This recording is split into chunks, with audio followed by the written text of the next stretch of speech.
Premièrement, il faut savoir que la totalité des hôpitaux publics et privés du territoire sont vides. Dans cette grande guerre menée contre le coronavirus, toutes les autres pathologies sont reléguées au second, voire au troisième plan. Ce que ceci veut dire, c'est que toutes les hospitalisations programmées et les chirurgies programmées de personnes qui ont réellement besoin de soins sont annulées. Les gens ayant pour consigne de rester chez eux pour ne pas attraper un rhume finissent par mourir chez eux d'une insuffisance cardiaque, par exemple, pour laquelle ils n'auront pas eu la prise en charge nécessaire dans un délai donné.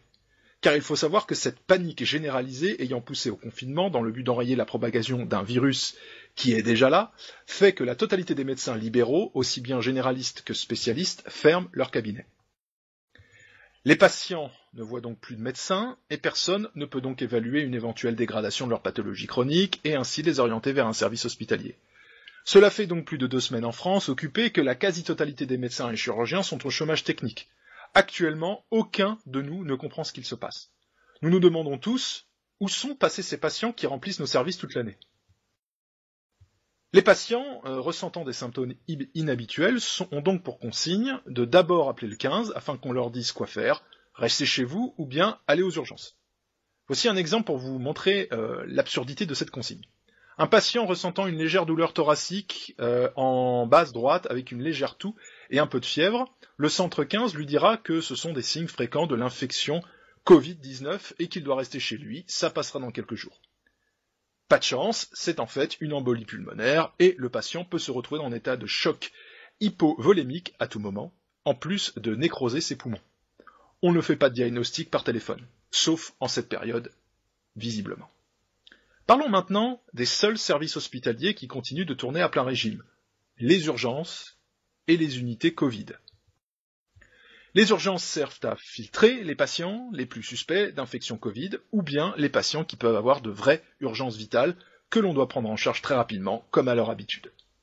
Il faut savoir qu'un patient Covid que l'on considère comme un individu fragile, soit moins de 70 ans avec des antécédents importants ou plus de 70 ans, sera hospitalisé dans ces unités Covid.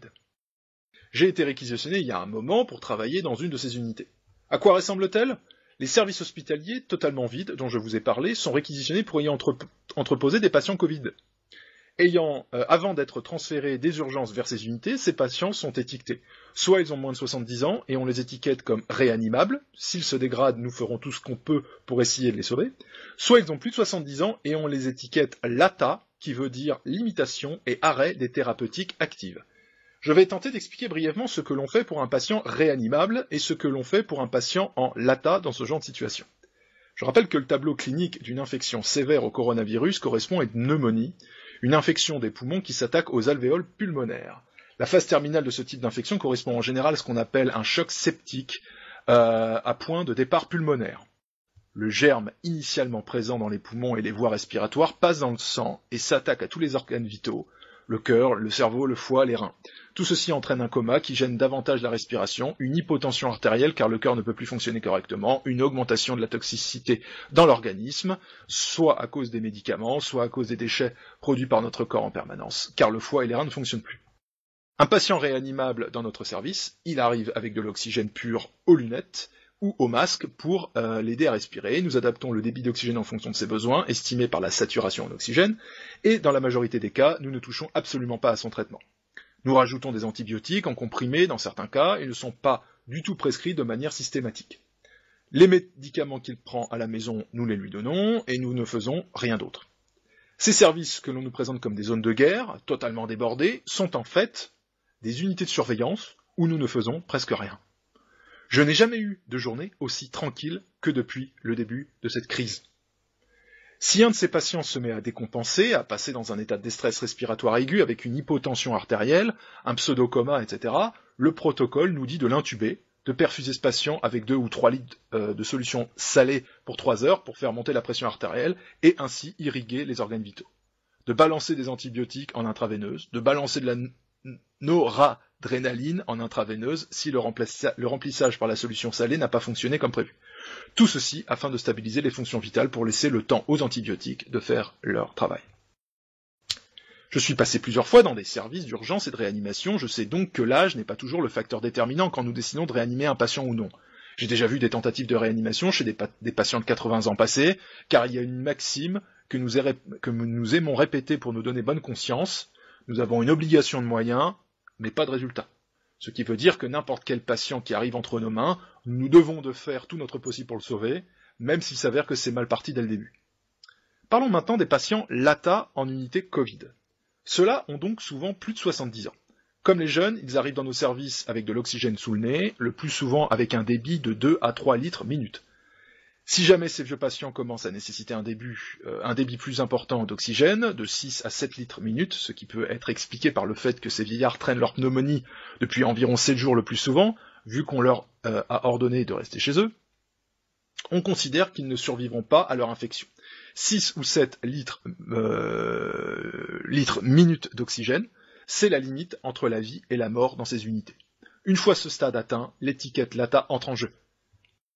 Considérant que ces vieilles personnes vont de toute façon mourir, vu qu'on ne les réanimera pas, coucou l'obligation de moyens, nous leur injectons un cocktail de morphine et d'hypnovonel en intraveineuse. Ces deux molécules, nous les utilisons par ailleurs en soins palliatifs. Elles induisent un coma artificiel, effet bien connu, et elles ont également un effet dépressif respiratoire. Elles ont en effet un effet décontractant musculaire, particulièrement au niveau des muscles respiratoires, diaphragme, muscles intercostaux, muscles du pharynx, et entraînent donc une asphyxie médicamenteuse. Les médecins si attachés à l'éthique appellent ça une mort douce.